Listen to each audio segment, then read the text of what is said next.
do it. Dun, dun, dun, dun, dun, dun, dun, dun, dun, dun, dun, dun, dun, dun, dun, dun, dun. Do they have? Wait, do they in Rocky Five? Do they have the gloves in the beginning? I forgot. Ooh, No, good question. I think that was Rocky Four, if three I'm not and four. mistaken. Three and four, yeah. Yeah, or maybe not three. Maybe three is the belt. I don't know. Oh, Right, right, yeah. Because I think it was Rocky. It was like the Rocky Four was the right. gloves to And then go. they Yeah. explode. Yep. It's so technical. I love it. So You're so right. so 80s, so 80s bombast. Yeah, unabashed. Um, So Ron, we'll let you do the intro first because I think you jumped right in last time. So let's ease folks in a little bit. Greet the oh, audience, will you? I know it's my style to just dive right in, especially with this movie, because there's a conflict with this movie. Welcome to another episode of the Bruce and Ron Show. Uh, I'm Bruce, by the way. yeah, this is Bruce. I'm Ron, and today we are going to examine one of the most challenging, controversial, divisive Rocky movies, Rocky Five. I'm Uh, about to say, were we talking about the Last Jedi? But no, we're doing Rocky. So yeah, as far as divisive, this was you want to talk about divisive ahead of its time. Yeah, this is. I'm glad you bring that up. Actually, you're so funny. Yeah, if this movie had come out in 2017. Ooh, Like, yeah, like the studio, like people would be hung out to dry. Like executives would be losing their lives. yeah, it would be it'd be a big deal, and of course, obviously with the just the noise, of Twitter and Instagram, just social Yeah. media. I mean, this thing, uh, it'd be out of control. I think. And we'll talk about why, but like, cause I don't remember, like when it came out in '89.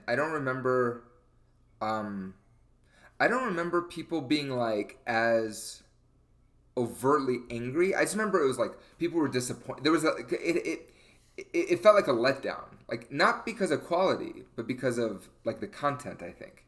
Well, here's the thing that's more telling than that. People were not angry because by that point, what's interesting is people didn't care. Oh. And that's what's interesting about that period, like in Stallone's career, kind of the 90s, because Yeah. he's riding high through most of the 80s, late 80s into the 90s. This is like a precursor. Like by the time you get to like Rambo 3 and Rocky 5, these are big franchises, right? But I remember distinctly, and this is as a fan, as a hardcore fan, Yeah. like both of those coming out to the sound of like one hand clapping. Yeah. And I think the politics didn't resonate anymore. The I think with each franchise, just like most franchises, if you go long enough, you get to that point where you start taking the dip before sort of the audience kind of recalibrates or like the nostalgia kicks in, and then you kind of it's beloved again. So it Yeah. was going to that low place, the real low points, I think, for both before eventually cycling back. I mean, that's my take on it. I just remember, like, I as a fan didn't care about these films when they came out in real time. So Even Rambo 3? yeah, even Rambo 3, and I'm a big Rambo Yeah. fan, and I mean went to go see it in the theater, but I just kind of felt like, yeah, it felt like the bloom was a bit off the rose for those. Yeah. Yeah. I remember seeing it because there were a lot of Israeli actors in it, and my family's Israeli. Again, not political. I have great friends that are Palestinian. I just want to put that out there. But peace. Yeah, no judgment. But I remember seeing it in the movie theaters, and we like walking away the same way we walked away from 2 years later from Karate Kid 3. We're like, what was that? Like, what just like all the ingredients were there, but the dish just didn't add up. Like it had no flavor. It was the same ingredients as before, but the flavor's gone, and we didn't know why. And I don't know in history. This is going to be a big statement, and challenge me on it if this is crazy. But I don't know if in history you have that as much as the late '80s, where in the late '70s. I mean, fucking 10 years earlier. It's not. This isn't 50 years earlier. This 10 years earlier. We start this boom. Literally 10 years earlier, we start this boom of blockbusters, starting with Jaws, Star Wars, Superman, Close Encounters, Close Encounters, E.T., the Raiders. Yeah. Raiders. Exactly. Yeah, like all these big, these like tentpole franchises, and then Rocky in '76. Rambo, like in what '82, I think, like right. So you have all these big like just blockbusters that are, the studios have gone by this point to a more like commercial system. Like it's Coca-Cola and Pepsi and all these big conglomerates own the studios. They're not their own entities anymore. They're doing things by committee. It's like marketing, like test groups and stuff, right? And so these blockbusters, Lethal Weapon, right? Like these blockbusters are huge, and then they're trying to like sustain over a 10-year period that level of intensity, and then you have this huge dip in the 80s, and in the 90s is the birth of the indie film movement, right? So these like Kurt Russells, Schwarzenegger, Stallone, obviously, like these big, huge megastars. Like, what are they doing in the 90s? Like, I don't know any other time in history where we've had such a big dip where they just couldn't find themselves. They just like collectively Hollywood's like, I mean, right now we have all these redos and reboots and reshuffles and regurgitation. I don't know, whatever, But you don't like, because they're taking properties and redoing them. But like back then, it's like they were trying to like breathe life into a dead horse. Well, the other thing that's interesting too, if you want to tie it in, is you talk about the 80s, and it's also the apex of like the fitness era too, right? Because you got Pumping Iron, and then out of that, Schwarzenegger makes a big star out of himself coming out of, piggybacking off of that experience. Everything is big, juiced, muscled up guys. It starts to shift a little bit with Bruce Willis in the first Die Hard, where you're changing the male model a little bit of that. So that old, I think Schwarzenegger and Stallone kind of became outdated models of masculinity too. And so getting into the 90s, I think that's another thing that's a subtle, but it's another undercurrent that ties into all this too. Because Steven again, with the Seagal. 80s, you had that fitness stuff, and then it kind of like, it's not as, it would continue to this day because it cycles back to the superhero model where we see now where all those guys pretty much piggybacked off what Stallone and Schwarzenegger did. But there was that period where it seemed like an outdated model, and you get a different model of masculinity and that kind of stuff too. But you're right. Like I think like Steven Seagal, like to me is like a perfect representation of that in the early '90s and then mid '90s. Like he just pudges up, like he doesn't care, which I thought was pretty badass. Like he's just like, I'll eat whatever I want and I will fuck you up. Yeah. Like he doesn't care. You're right, but it's a huge transformation and transition, and especially like too when you bring like the Quentin Tarantino era, like those guys were badasses or Usual Suspects, right? Like what Billy Baldwin, he doesn't look ripped in that movie, Right. like you have like Kevin Pollak is in that movie, Usual Suspects, Right. like right, the archetype of the hero, the tough guy, completely changes. I'm trying to think Yeah. like Ray Liotta. Yeah. Yeah, I mean, it's like yeah, I mean, even Stallone himself at some point we're kind of let go of that, in Copland and kind of bulk up and do something a little bit more, I guess, more overtly actorly kind of thing, And that killed his career for like 8 years. Like in between Copland, he did like Spy Kids 3. Yeah. That's like the one movie he did.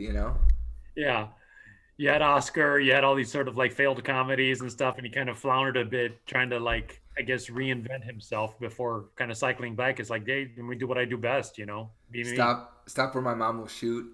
Yeah, yeah. I mean, there's some real doozies on that resume, especially from that period. I always consider that like that's the sort of lost period of his career, Well, well there's into like the early to mid 2000s. until Rocky Balboa comes out. Pretty much.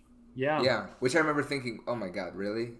And then I cried like a little girl with a skid knee in that movie. Like, Everyone with that first trailer is like, oh my God, I can't believe he's doing this. And that was like the reaction too, even when he kind of announced it, yeah, and shared a bit of like what the script, I think some concept art had come out and people were just like, oh no, no. And then, and it comes out to surprisingly is very well received. I mean, I loved it I personally. loved it. I Yeah. think it's a phenomenal Rocky movie. I think it does what it makes. So in context, and we should bring up Demolition Man too, which I think is a fucking awesome movie. Demolition Man is the only gem in that time period Yeah. where you see him evolving into a more jaded, still or Tango and Cash. I really like too. I should say. Yeah. I think that was Tango and Cash was like the last, I think, of the kind of the fun action films Yeah. that he did. He had Cobra, which I thought was pretty good, and that I felt like if he had spent a little more time on Cobra, like if he had done a third draft on that, he actually probably could have. He would probably have another franchise to this day because that's a Yeah. character that he probably could have played getting older and done some good variations on that. But I thought that was still like a good, it's still a cult favorite. Cobra Tango Yeah. and Cash was I thought pretty strong. Him and Caruso had some good chemistry in that. Yeah. Um, and then, like I said, he goes into like this really long kind of Judge mellow period. Judge Dredd. I mean, like, and Cliffhanger was, I think, his last big success of that Yeah, era. But I don't. I mean, I don't think. I don't know. Were you a fan of Cliffhanger? Like, I don't. I thought it was okay. I mean, it was serviceable. It wasn't like it didn't Yeah. blow me away, but I thought it was decent. I mean, he had a good director with I think it was Rennie Harlan who did that, and Lithgow was like the villain in it. So I thought Yeah. he had some good elements. It Michael wasn't Rooker. great, but I thought it was pretty good. I thought the Michael. best thing about it was the opening sequence. Right. Yeah, Right. I know. And they kind of just after that they were like, okay. yeah, it just became a standard action film after that. Yeah, Yeah. And so, but I think that whole movie is built on you're just watching Stallone do something like, and he still had the cachet to do that. Whereas right after that, right, like it drops. So what I think, like here, we'll just dive right into the Rocky Five. That's cool. So and because you're bringing up a lot of good points about like with Cobra and like this idea of like what do we need 17 movies? Do we need like these franchises? Because I'm thinking like for Rocky, you're going from 1976 to 1989. There's 5 of these things. Like he's banging them out, right? Whereas like Star Wars now I kind of respected it that it ended at Return of the Jedi. He could have gone for 17 more. Like I would have been in the 80s. Like if you think about it, like I would have been happy with like now where it's like a new Star Wars thing every 10 minutes, which nobody's happy with. But like in the 80s, like that was so foreign to us that yeah, because you'd go years without like in 83 when it ended, that was it. Like that's all you had. and what people like don't think back on and kids wouldn't understand now is that it was a 3-year wait between every Star Wars movie and Right. eternity, in today's time, so yeah, for sure. For sure. Especially Stallone when you're a probably could have kid. kept banging them out.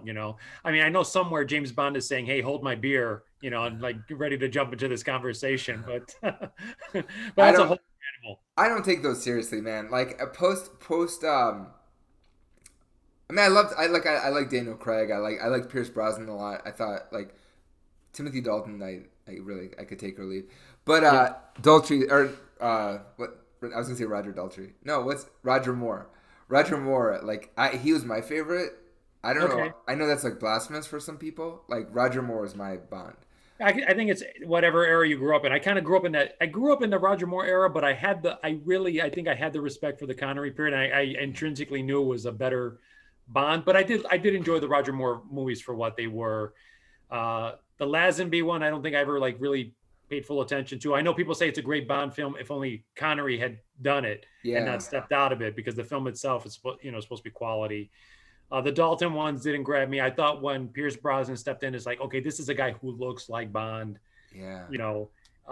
So I thought he fit the role. I think maybe some of the material didn't service him as well, but I thought him as Bond, I thought it worked. I know other people might argue that point, but I thought he was excellent. But see, Um, but they get it where I think they get it right is that they new actor and there's some continuity to some aspect of it, but like it's I mean it's like the world that you're in, like M and Q and all those people and Moneypenny, like they were all the same for 20 years. But then like the energy shifted. So it's like a perfect adaptation and evolution for the time period. And they could do that. Whereas like go back to this thing of like Rocky, like so we have the first Rocky movie where it's about can I go the distance? It's a question. Yes, I can. Then can I win? Yes, you can. In Rocky 2, he wins. Wow, like right. Then Rocky 3, which is my favorite movie of all time, it's asked the question of like can I still do I still have the edge when I have stuff to lose? Like when I'm an adult, like I'm a parent, I'm a husband, I'm used to living in a certain lifestyle. Like can I go for broke? Can I take a big risk?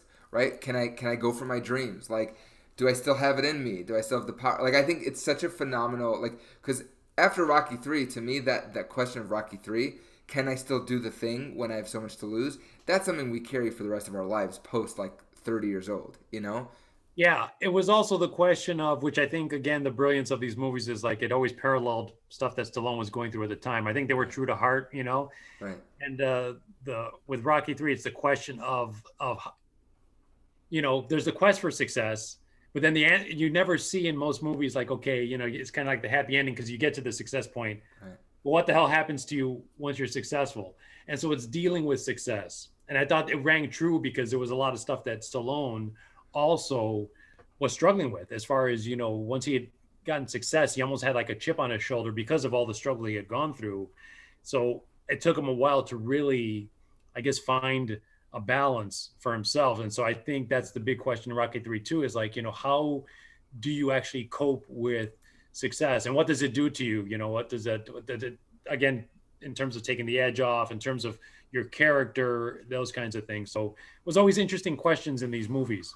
Right, and that's the point. And I think like, and that's why I can justify why we have Rocky 3, and then Rocky 4. There's so much political turmoil, and it's about ideology. And I think that too is like once he answered the question of, um, you know, like right, like that chip on the shoulder. Do I still have what it takes to make something great, even though I'm just famous now? Rocky 4, as lavish as it is, and there's a musical number in it. Um, uh, I think it's still justified because it becomes like, well, you know, like what's bigger than me, right? Like he asks a bigger question in a way with it. Like if you're like some people might go, oh, that's the one with the Russian, right? But I think he's finding his place as like Stallone on some level, like he's finding his place in a bigger universe now. Like he's like, okay, so I like everything up until then is very egocentric. Like it's very about himself fighting himself. But here he still takes on a big issue, like a big challenge, but that issue is a global challenge. Is Mhm. that can we and at the end he's like, if I can change, you can change, everybody can change, right? And he's addressing big global issues. But then he obviously loses interest, like in Rocky at that point. He's pretty exhausted. I mean, he's banged out so many franchises. Like you know, he's probably still reeling from the huge successes of the Dolly Parton movie and Staying Alive, directing that phenomenon. Yeah, I mean, how did those two not go on to be ongoing franchises that we're still talking about to this day? You know, Rhinestone. I'd be down for like Rhinestone 34 or whatever we'd be at right now. I know, like maybe he opens up a karaoke bar. You know, like it's such a bad movie, but he's so great in it. Like he is so committed in that movie. You know, it's bad because I think he almost got like there was a point where he got a little overconfident where he kind of knew like I think he felt he could make any material work, Right. you know, because he is very charming. You know, he's very likable, right? So he has that going for him. And I think Yeah. for like certain movies, I think he over relied on playing that card a little too many times. You know, so And you know it's funny. There's underrated to that point. Like he is such a movie star in that movie. Like right. Like he shows up and he's like there's scenes where he's singing, and he's like playing guitar and singing, and it's so bad, right? But yeah, he's just like selling it, right? Because he's a movie star. Whereas there's these like gems from that era too, where he plays like he's like it's like there's like a World War II movie, where he's like a soccer player in a World War II movie, like in hmm a prison camp, and he's like phenomenal in it. I think. There's like he does. I forget what the movie right after Rocky was that I think he directed, so he could get a Paradise chance. Alley. Paradise Alley. Yeah, so he could direct the Rocky 2 movie. hmm Um, right, like there's these like really dramatic. Like people forget. I think that he's a dramatic actor at the end of the day. Like he Yeah. Remember Fist? Fist. Yeah, Fist the other one. Yeah. So and then there's like a prison one in the mid '80s, I think, where he wanted to cast the guy that was the original Rocky inspiration. I forget his name. But Mm, okay, so we get to the late '80s, and he's like probably burned out, right? He's probably like, I don't need to direct this movie Rocky 5. But like, I get that there's like a calling. There's like a demand after Rocky 4. You're at such a peak. That movie made I mean, so much money that like at that point you go, well, there's gonna have to be a Rocky 5 2 years later. Like we have to bang this out, right? yeah. But so they bring back John G. Avildsen to direct it. The guy that directed the original Rocky, that directed the fan favorite, one of the most classic movies ever made in life, 8 Seconds with Luke Perry. You know, no, the Karate Kid franchise, right? And so and they're like, let's scale it back, let's bring it back, let's like take it down a notch. You know, let's get back to our roots.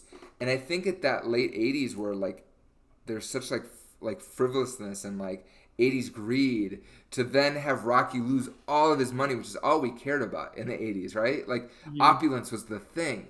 To then strip it and have him go back to his roots and figure out who he is again after he loses everything, like that was too much to handle. But as I'm talking about it, I fucking love the premise of this movie. Because I've lost shit, dude. I've lost shit. I'm divorced. Like, I've fallen apart in life, and that movie got me through it. yeah, yeah, and maybe that's the thing too is like at what point in your life would you respond to this film better? Because maybe as a younger fan of it, I know for me the concept I hated it because it's not what you wanted to see. I guess as a younger fan, as an older person, you've been through stuff and you could see all that stuff. Right. This is you don't want to see your heroes kind of fall from grace, kind of thing. And I think it was. I mean, I can definitely see what they were trying to do in terms of like, hey, let's kind of have a full circle Yeah. thing with this. Um, but I think it was also, like I said, I think it was I think the problem with like taking Rocky after Rocky 4 is like, where do you go? That's also either as interesting or as engaging or as entertaining, and this was kind of going back to almost the drama of the first one. And I don't know if you can kind of go back after like having escalated it to such a cartoony level. So that was a challenge. And it was also, I think, just the period, the time period for it. Well, right. Well, he's And the like a execution. We'll get into the execution stuff too, because yeah. I think, again, you kind of think, well, on paper, but I think the execution failed it too. And so that's where I'll probably come down. I know you'll be the big defender of it. So this will be Yeah. fun. No, I'm with you 100% actually, because you're absolutely right. They make him a superhero in Rocky 4, and Rocky 5 is a completely different movie. He's a WWF superstar in like Rocky 4. And you got the kind of classic WWF villain, Yeah.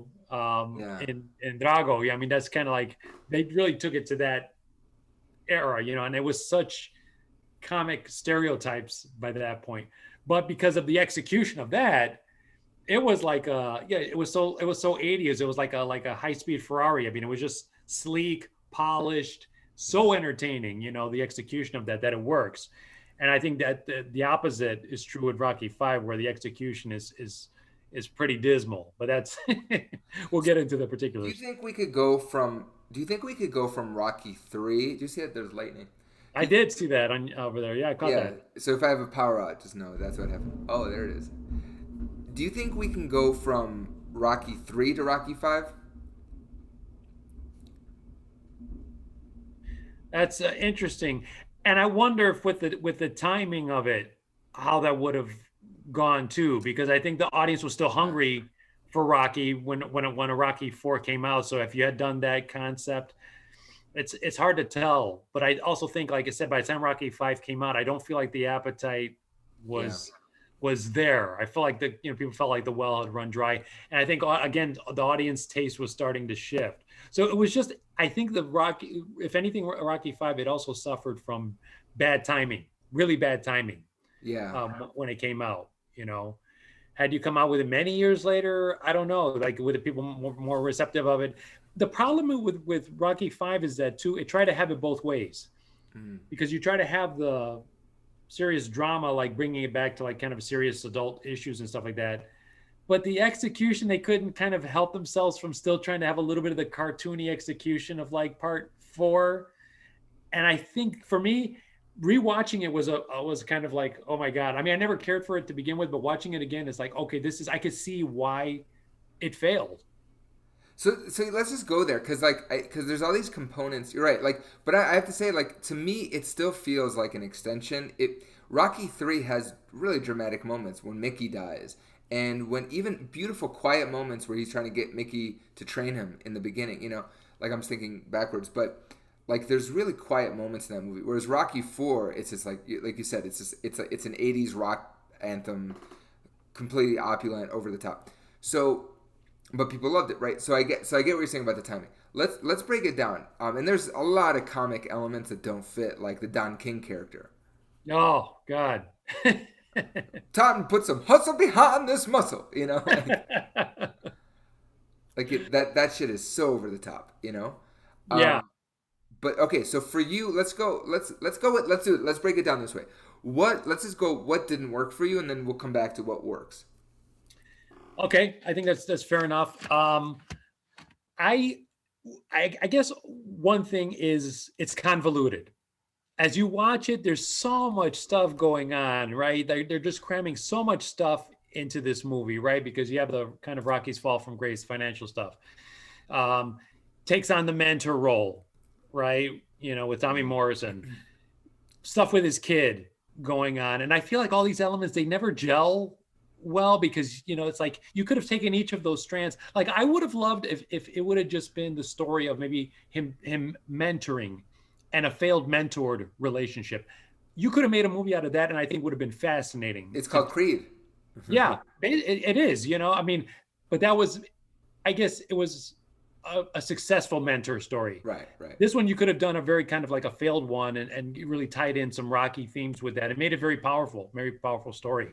Yeah. Because you could kind of contrast like why Rocky's values, why he's the hero he is versus someone who tried to take the easy way out. So Yeah. that would have been a very easy story to tell, but it gets shoehorned into this whole thing with, the struggle with his son and son's identity and that kind of stuff. The struggle to get Rocky back into the ring to fight one more fight. So there's that. It's very convoluted. Yeah. The whole thing, it plays like a parody of a Rocky movie rather than a Rocky movie. I almost felt like it's bad fan fiction or whatever. Stallone's performance, I felt it was like, again, a bad parody of the Rocky character. Throughout the whole thing, it almost felt like he's overacting that part, the like where the mannerisms and everything is just too much, too hammy, too over the top. That's a huge point. I want to address that because that's a really good point. Like the last time I feel like we had Rocky like slobbering for a minute. Like you see it in Rocky 3 in the beginning, like where he picks up Paulie from jail, and it's like it's the last time you hear Rocky talk almost like old Rocky. Yeah, where he's just like, hey, yo, Adrian, like, and then I feel like in the rest of Rocky 3, he's very intellectual and he's very eloquent, and they make a point of talking about that, and in Rocky 4, he doesn't talk that much. Right. Yeah, because at that point, I think like and it paralleled Rambo 2, or First Blood Part 2, where he started like giving up on the dialogue and thought like action was a thing, and just that was his style then. Yeah, so it's funny you bring that up.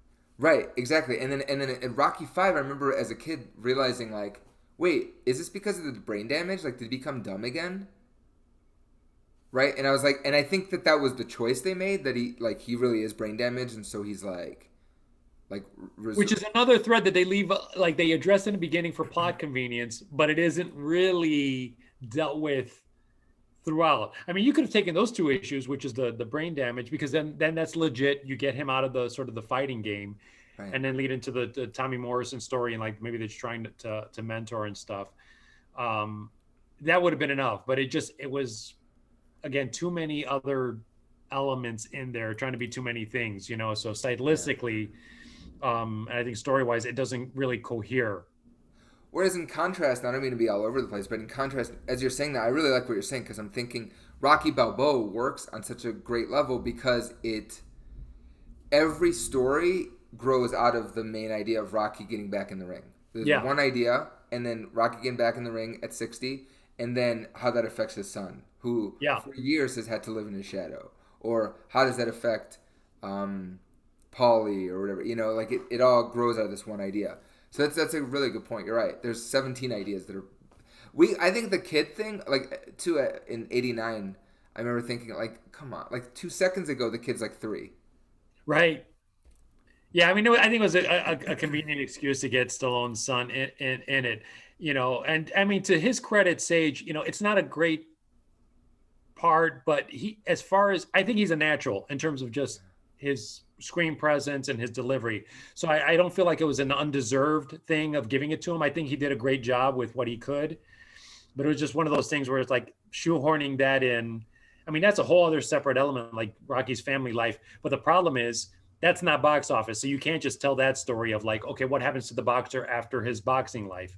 So you have to have this other stuff with the Tommy Morrison and the promoter and all that stuff.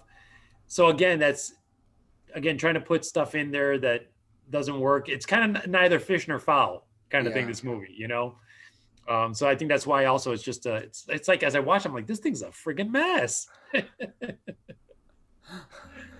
um, but I know, I mean, like I said, we have to also address some of the elements that you love because I know like you're a big fan of it. But before you do, Yeah. let me just hit you with some key stats. All Oh, right. please. So I think for that year, you remember the Golden Raspberries, which is Yeah. the awards that shit on everyone. Yeah. So I think this was like nominated for 7 of those. So like worst actor, worst director, worst every screenplay, blah blah blah blah. Um, and in 1999, Time Magazine named this movie one of the worst ideas of the 20th century. Oh So my that's God. that's a distinction. I think that's worth mentioning. But to your point, the LA Times at the time that it was reviewed actually said it was the best of the sequels, of the Rocky sequels. So you had at least one or two halfway decent reviews for it. See, there you go. It's divisive, just like Last Jedi. Yeah, it was ahead of its time, you see. And we'll tell, well, I mean, It was. what's useful for this, and we'll kind of address it in the larger scheme, Yeah. is obviously if it had ended with that, it would have been a kind of a big tragedy, right? Right. Right. There are elements of this that I think subsequently Stallone used and Coogler used and stuff that they were smart to kind of weave in and take some of the best elements of, and because obviously the movie's canon, you can't get around it. It's like Right. trying to get around the Last Jedi and write around it and stuff like that. Um, so I mean, there were some useful elements from this that were subsequently taken for the other films, but I'm just thankful that they were, Stallone himself was able to kind of redeem this mess with Rocky Balboa. It's so funny. Yeah, it's like, and I don't mean to be like a Swedish kid that loves licorice. Like, what? What's wrong with you? Everyone likes licorice.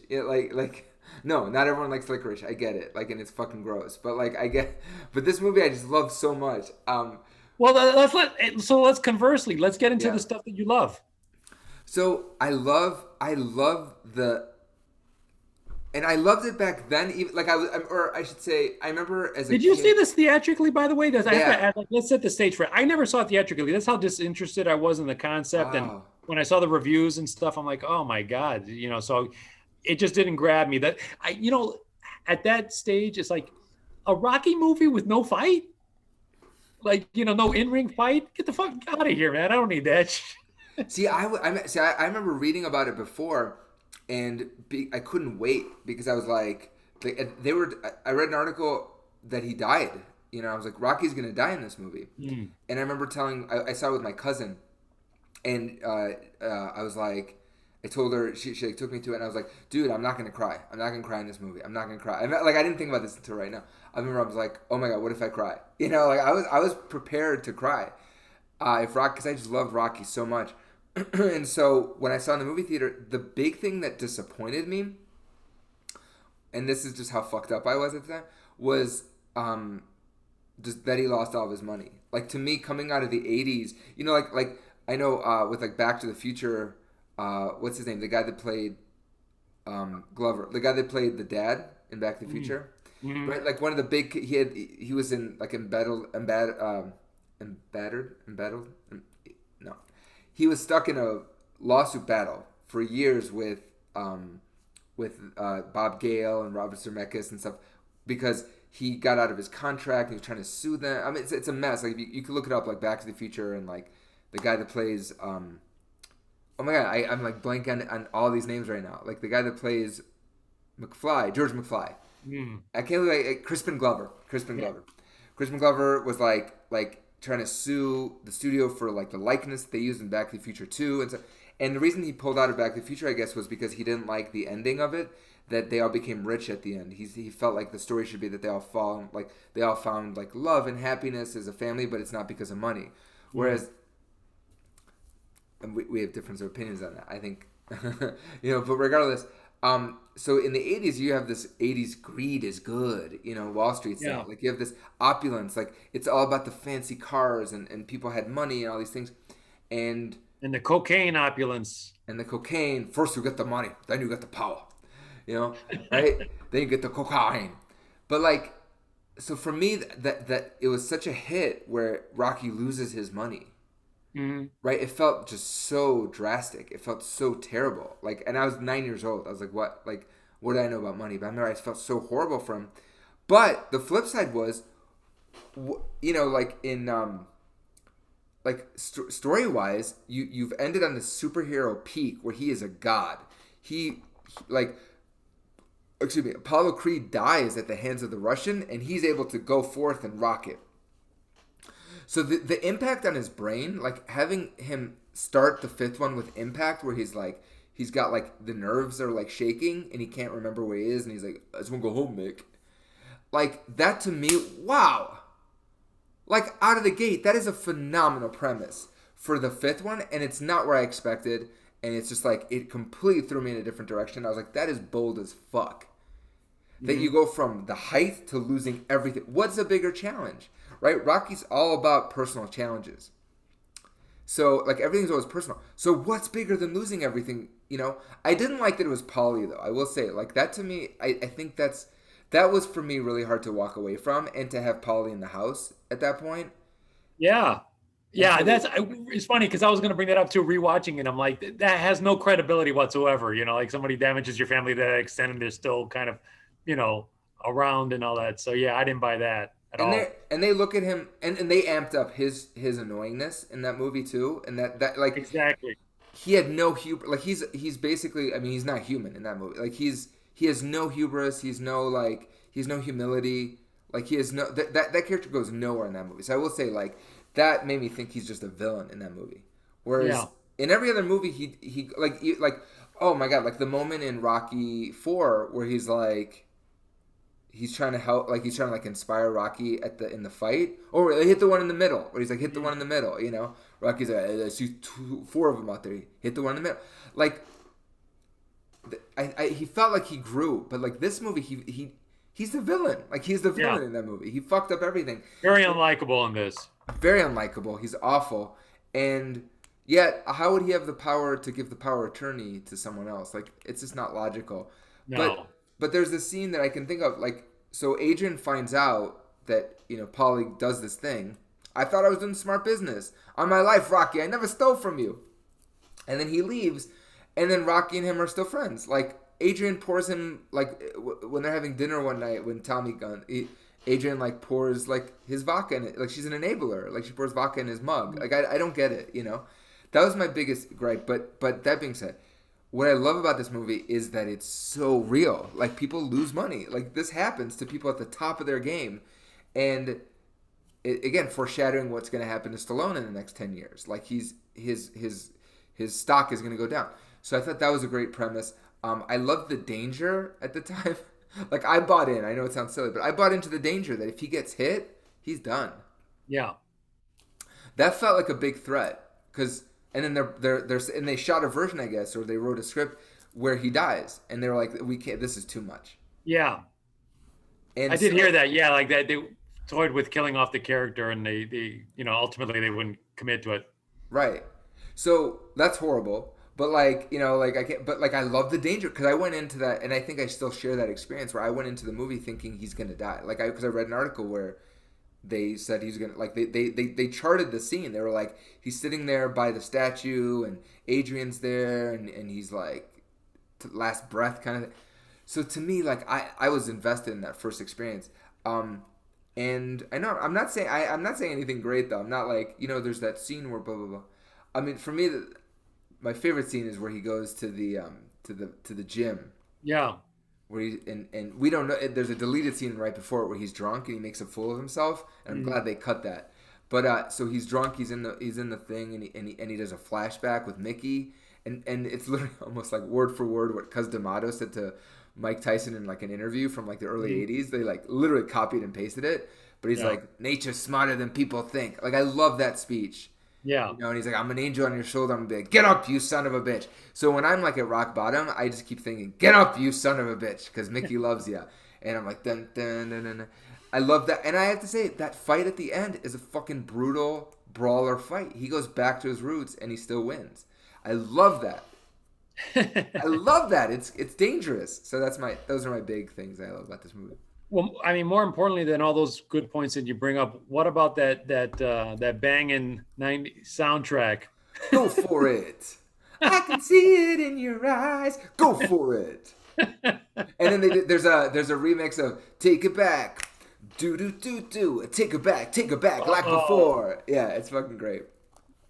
I think my ears were bleeding as I was I think Frank Stallone was rolling in his hair at that point, like when Hey, the he also got a nomination, I think, for worst song for whatever his original song was for that. Or no, was it was the Elton song? Didn't Elton John do the closing track for Yo, that? I love that song, man. I love that song. I learned to play that song at one point on my guitar. I love that song. That like, joking Yeah. aside, back on the beat, back to the start, trusting your heart. That's a measure of a man. You know, you must love getting your like expectations subverted, quote unquote, because I feel like that's why you love Last Jedi too. I again, I'm gonna say this, Bruce, till the cows come home. I love the Last Jedi. I didn't love the Last Jedi. I enjoyed the Last Jedi the first four times, and then the fourth time I was like, "Ooh, I get it. I get it. I can see the like. I can see between the lines." And then the fifth time I was like, "This is disgusting." Now let me ask you this: how many times have you watched Rocky Five since that first? Oh my god, it's I Have just you love watched it. it? Honestly, be honest. Have you watched it more than any other of the Rocky movies? Uh, I think I don't know if you've come to grips with it or you will outright say it, but I almost suspect like this is your I, favorite Rocky movie. it's like it's so funny because like Rocky 3 is my I just enjoy Rocky 3 so much. Yeah. Like it's and again it's my absolute favorite movie. Period. And people laugh at me about it, but like it's my favorite movie of all time. Because that movie's on, I'm gonna watch it. Like it's one of those things. Rocky 5, I would say it's second to that movie. But I'm not crazy. Like I acknowledge that Rocky, like the first Rocky, is a flawless movie. Like I think it's so great, Right. like superior movie to all these movies. Um, I think Rocky 2 is interesting. Like I used to watch that was I would say Rocky 2 is probably the one I watched the most in my entire life because I had it on VHS. Like I taped it off of Okay. TV when I was a kid. And so like 6 years old, I would watch that. I watched Rocky 2 more than I'd watch Return of the Jedi. Wow. Yeah, it's my aesthetic. Like I if I was a filmmaker, like I'd make Rocky 2 movies, starring teenagers. Like I love like I know it sounds weird, but like I love teen dramas and I would make like I would make like sports like fighting movies like that. You know what I mean? Yeah. Um where they take place in a community theater. But the point I'm just kidding. That's as convoluted as Rocky 5 just there. Um but I've seen Rocky 5 a lot. I would say I've seen it more than Rocky 4 for sure. That's saying a lot, Ron, I know. about your your overall aesthetic. You probably so I think emotionally we would say that the 3 and 5 resonated. I feel like those are the ones that resonated most with you. Even though like intellectually you could say, yeah, one was, you know, artistically like the high water mark. I feel like the ones you responded to were 3 and 5. And intellectually, I understand everything you said about it, like the quirks, and issues. But like, I just love it. I just love that world. I love that they like Rocky 5. So the point is, yeah, intellectually I understand, but like emotionally, I just love the world that they go back to Philly. They go back. She goes back to the pet store. I called Gloria, and she said I can come in. Like I love Adrian in that movie. Adrian steps up. Adrian's character goes on the biggest journey. She doesn't hold back. She's the fighter in that movie. Yeah. Well, I think, and again, so like talking about kind of things that were useful then going forward was that they brought him back to the old neighborhood, and because that would be a huge Right. piece of like the story going forward in Rocky Balboa and Creed and stuff like that. So I think those were important elements to that. I'm trying to think what else they really kept from it. You know, I mean, obviously him not being rich, is a big thing because it takes him back to like a very street level kind of who the character intrinsically is. Like, Right. well, wealth was not going to really suit that character for too long. And I think what Stallone's ideal of this character is that character was never about money, and it was never so much about winning. It was just about the whole thing of going the distance. You know, Right. so yeah, it's always that character always needed to be an underdog. It's good that it the character got to achieve the success. But I think again the lesson for that, and just like he's trying to kind of impart from his own experiences, that that's not necessarily the be all end all in terms of your journey as a person. 100%. And it's funny. Like I'm thinking I know one of the criticisms at the time for Rocky Balboa, which takes place 17 years later, I think. Yeah, 2006. So is that they're like, I remember hearing someone talk about it. Maybe it was a podcast or a review where they're like, come on, like the dude owns a fine dining restaurant. Like that restaurant is fancy. It is a big, like that. It's a big space and it's packed every night. Like he owns that. Like and he owns it in Balboa. He owns it in Creed. And they're like, why is he living in his old piece of shit house?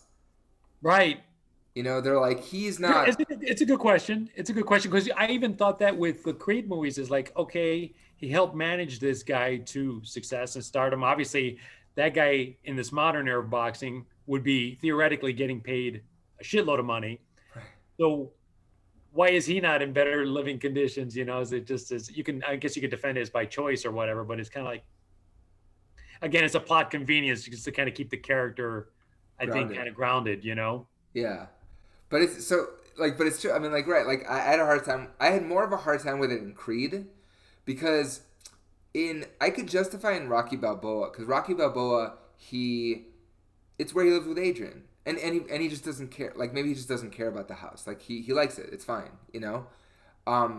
But and the sense that I get too is that in that time period, like it didn't feel that after Rocky 5 he starts a restaurant. Right. Right? Like it's like he's still struggling, I think, after Rocky 5 for a while. Yeah, but I figure you could sort of grace it with the sense that okay, it's been a long enough time, so there would have been maybe a rebuilding period where he could have gotten somewhere, or, you know, Right. done something, sponsorship, exploited the fame, something to kind of get some money for that, or some financing or whatever. I mean, I guess I'm working the connective tissue, but I don't find it completely implausible. It's not like it's got Right. this massive chain or whatever. It's one Right.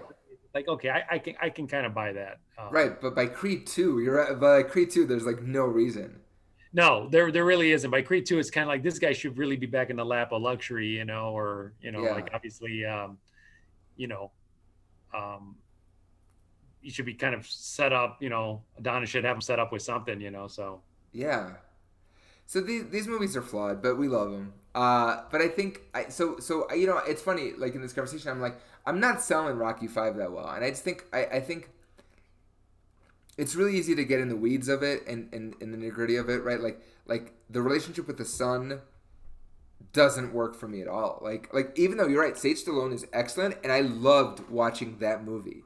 Like I loved like everything about his journey in that movie. That's my favorite part of the movie, probably. yeah, well, it's But an interesting thing because also kids, children of fame. So that's it's always kind of like yeah, how do the reality of how do kids deal with that, right? But also interestingly, I forgot to mention it earlier, but that's another thread that is sort of continued in terms of the complicated relationship with the son going into Balboa and definitely into the Creed movies. right. That's another thing that was useful about Rocky 5. So there were a couple things, good things that came out of it in terms of stuff you can use in the hands of a smart writer, director, kind of extract the better stuff and just kind of carry on from there. And I'm glad you brought that up because those are elements that they're always challenged, right? Like you go, it's easy. To Ryan Coogler's credit, like I mean,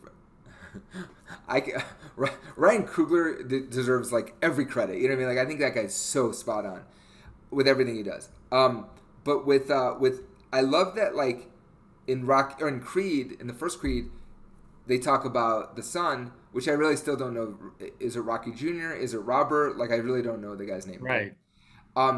Like with the son, he's like, "Where's your son?" And Rocky like plays it brilliantly, where he's just like, "Yeah, he lives in Toronto with his girlfriend. Like he doesn't I cast too big of a shadow." And it would have been easy after Rocky Balboa to just end it, to be like, because he's like they're close at the end, right? They look super close, and then we're all best friends again.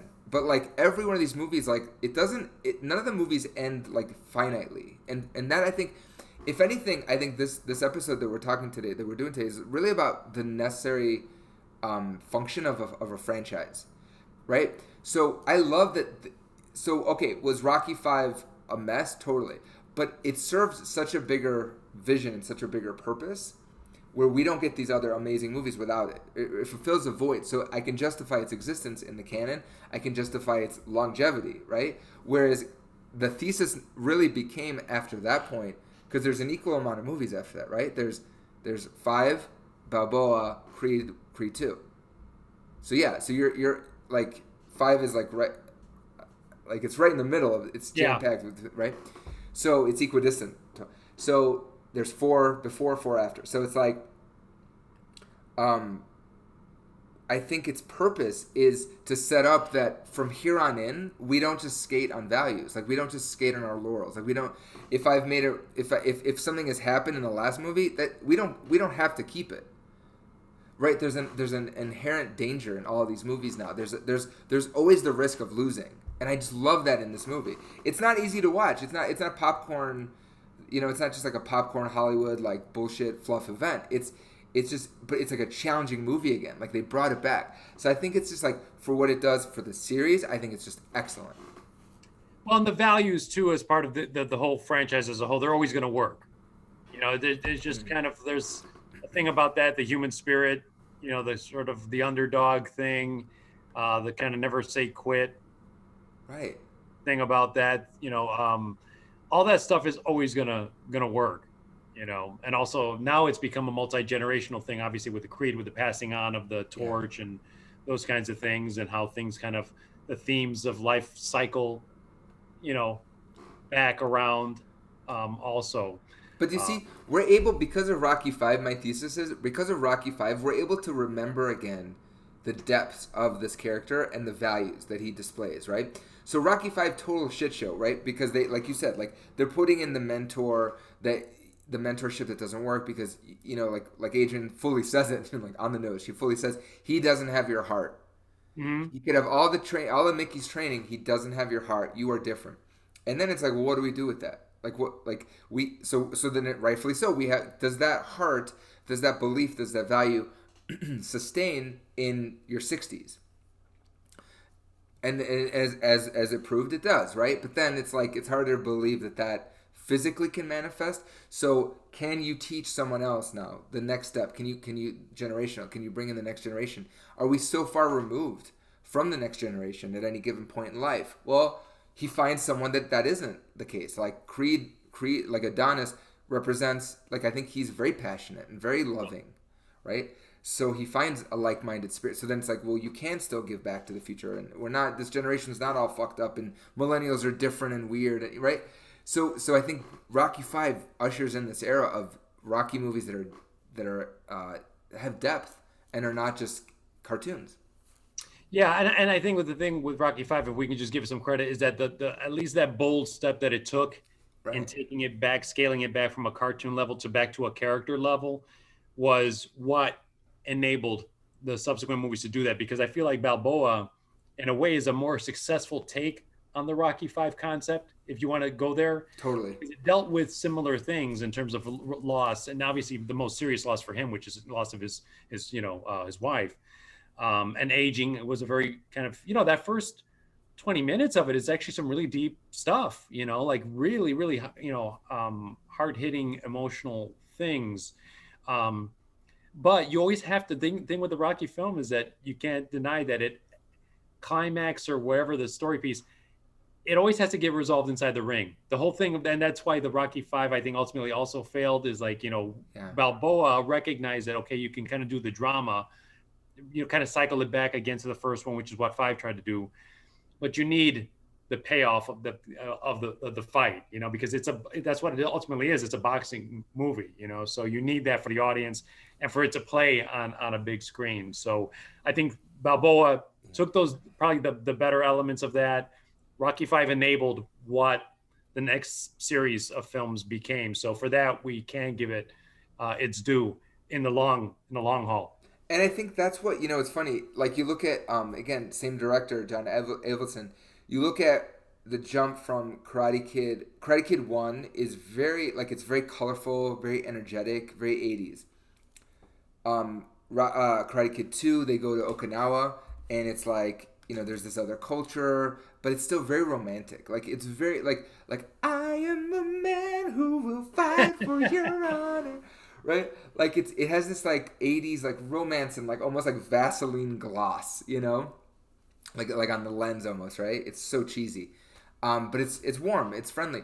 Then Karate Kid 3, which is also 88, 89. They probably shot in 88. You start seeing like the clothes are different, like the colors are different. Like, and I remember going into 89.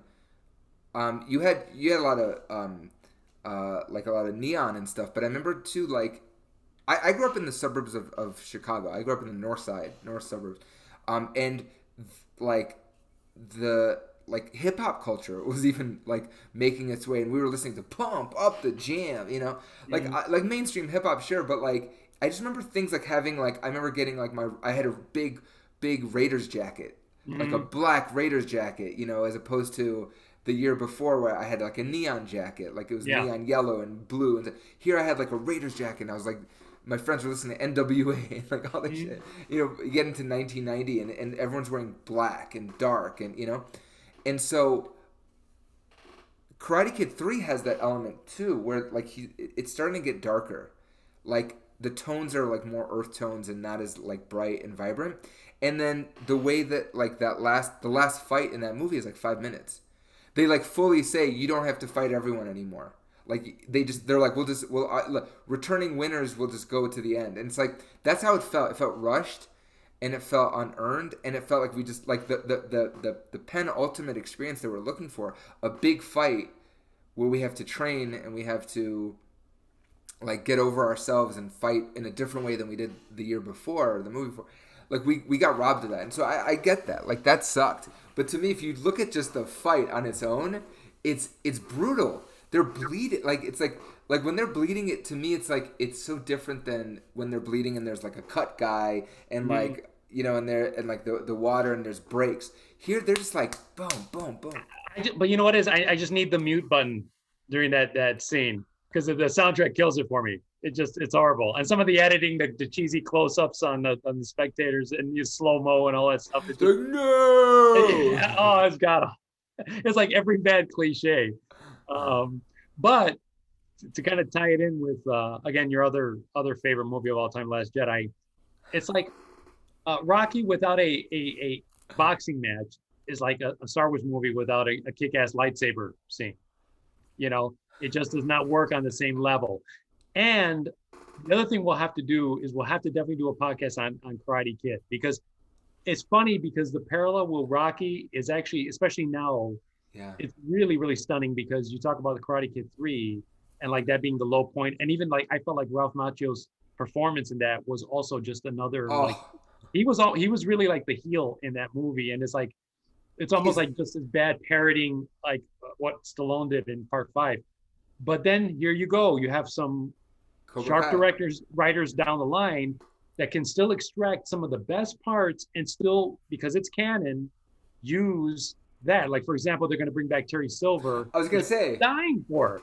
This is like the worst Karate Kid movie, but everyone's gagged because that character was so colorful and stuff like that. And you know that with these new directors and writers, the way they've been able to write these legacy characters, they're going to do something great with that character. So and Julie, I forget from Next Karate Kid, Hilary Swank. Yeah, like, they're bringing her back at some point. That's another that'd be a great use. She's the final one that they have to somehow circle in, and of course, why would you not go with like an Oscar winner, to bring her into it? So so we'll definitely have to broach that. But the parallels for me as we're talking about this, I'm like, damn, it's right, because obviously they continued with Creed to build on the Rocky legacy, and obviously with Cobra Kai, they've done a phenomenal job with the Karate Kid property. So.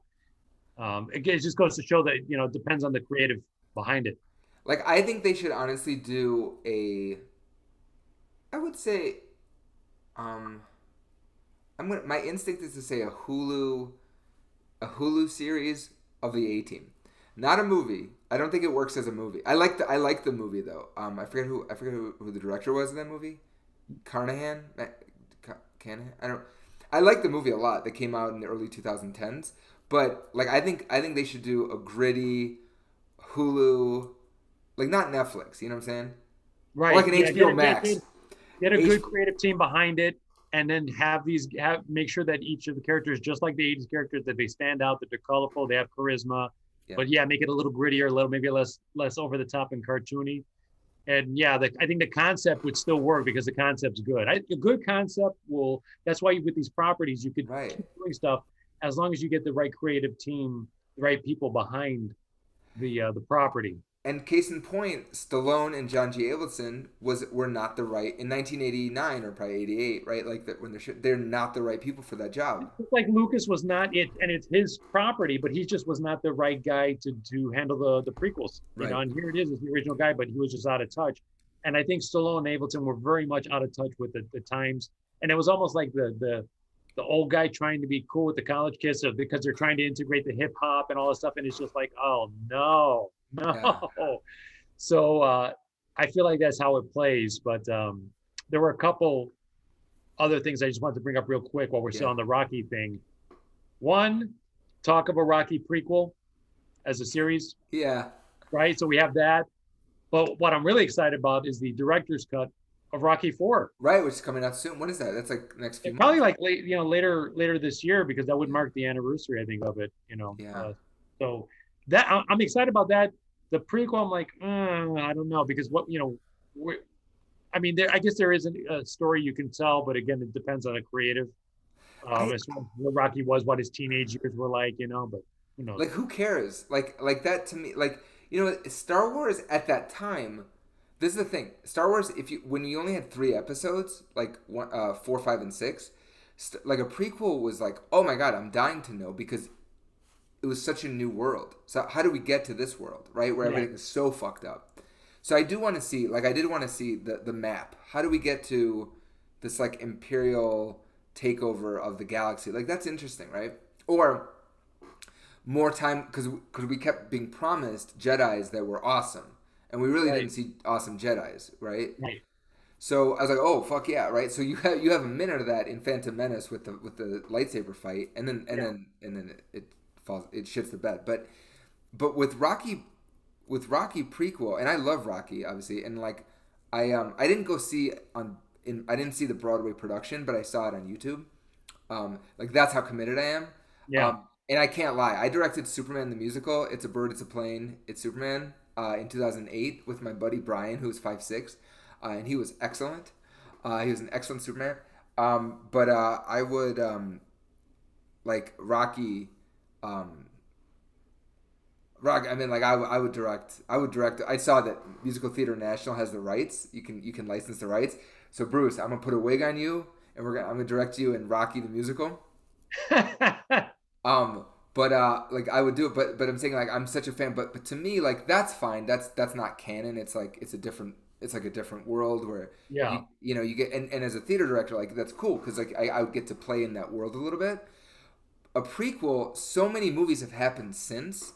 Like I'm so heavy on the other side of it that I don't need to know how, because so much has happened. yeah. It feels like more like I could see Stallone kind of seeing, oh well, like these streaming series are so big, and probably seeing what's the success of Cobra Kai. What more can I squeeze out of this? It feels more like an opportunistic thing than a genuine Right. creative outgrowth of it. So that one, again, I But never see, count Stallone out completely because he's right. surprised me on multiple occasions. Because he was talking about doing, sorry, Kaya, but he was talking about doing another Rocky movie, not a Creed Right? movie, where it had to do with like immigration. Yeah, like mentoring. I think it was a young Yeah. Mexican boy as a fighter, stuff like that. It's like that's like Creed all over again, kind of thing. So it's like and he seems Right. to be fixated on this immigration thing because it's like the last Rambo was really kind of like, you know, Yeah. almost a little bit kind of border on that a little. So yeah, less said about that That kind of. was a good movie though. That was a good Rambo movie. I wish he'd left it with four. I really do because to me, that full circle moment at the end, the character went home. That's all I needed. I didn't Right. need to really kind of anything beyond that. I mean, it was a serviceable action movie, but like as far as satisfying in terms of Yeah. story, it wasn't for me. It was just I wish he'd left it at 4 because I felt like that was the high note. It's kind of like he came back from 3, similar like he did with Balboa, Yeah. close out the character strong. Character finally makes it home, which was really the whole story of that character making it home. Yeah. I didn't really want to know or need to know what happened once he arrived. That was like a beautiful mystery, and this kind of Yeah. crapped on it. So All right. Well, Stallone needs to just know when to say when. That's a thesis. That's a thesis of this episode. so any closing remarks as far as Rocky 5? Again, as always, our conversations have helped me kind of see the other side of it. But I still maintain, man, I just love the experience of it. I love what it did for the franchise. What about you? Yeah.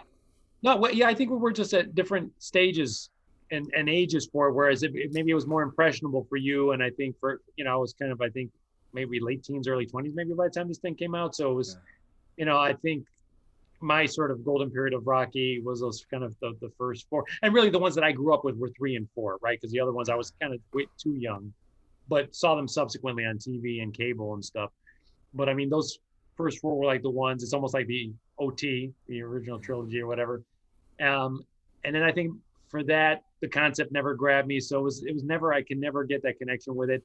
And I think prior to rewatching it this time, the only time I had bothered watching bits of this was maybe on cable. It played once and saw bits and pieces of it. And I don't think I could ever sit through the entire thing.